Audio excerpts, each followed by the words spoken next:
passionnés, bonjour et bienvenue dans ce nouvel épisode qui sera consacré à la platémide à éperon.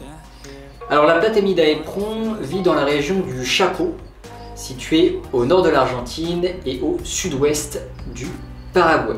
Alors cette espèce est la plus petite des 4 espèces reconnues actuellement dans le genre Acanthochelis. Les adultes atteignent une taille maximum d'environ 18 cm pour la dossière. Sa caractéristique la plus remarquable est la présence, aussi bien chez les mâles que chez les femelles, de longues tubercules présentes sur la face postérieure des cuisses. La fonction précise de ces excroissances n'est pas encore véritablement connue. Certains pensent simplement qu'il s'agit d'un moyen de défense, un moyen qui sert à repousser les prédateurs si la tortue se réfugie dans un trou en exposant sa partie postérieure vers l'extérieur. D'ailleurs, les populations indigènes vivant dans les régions du Chaco craignent cet animal car ils pensent que ces tubercules sont en fait des aiguillons venimeux. D'ailleurs, c'est la raison pour laquelle ils n'hésitent pas à la tuer lorsqu'ils l'aperçoivent. Le plastron, le dessous des membres et du cou des nouveau-nés sont ornés de grandes taches jaunes. Chez les subadultes, ces parties du corps deviennent ensuite blanchâtres. L'écologie de cette espèce est encore très mal connue.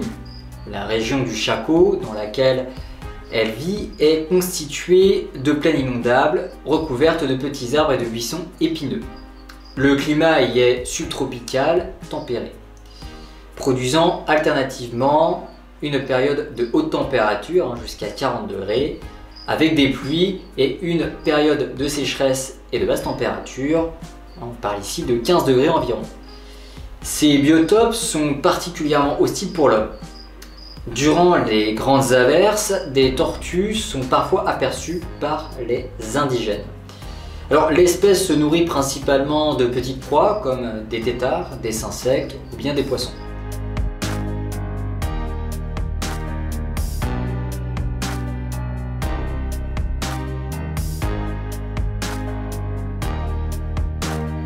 Les femelles déposent leurs œufs ronds à coquille dure au début du printemps. Cette tortue fait partie des espèces placées dans la liste rouge des animaux menacés par l'UICN.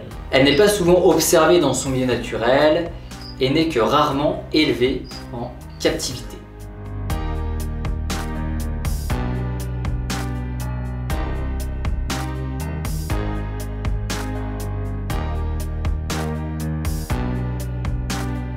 Alors l'état de santé des populations naturelles n'est pas véritablement connu et on peut toutefois admettre que la plus grande partie des individus reste encore bien protégée par l'inaccessibilité du biotope.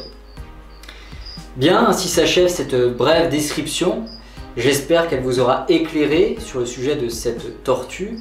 Alors pour celles et ceux qui resteraient éventuellement sur leur faim, sachez que vous pouvez retrouver le contenu de cette vidéo sur mon site internet. Pour les personnes qui auraient d'autres questions, vous pouvez évidemment me contacter sur les réseaux sociaux, les liens sont d'ailleurs en description. Sur ce, portez-vous bien et à bientôt.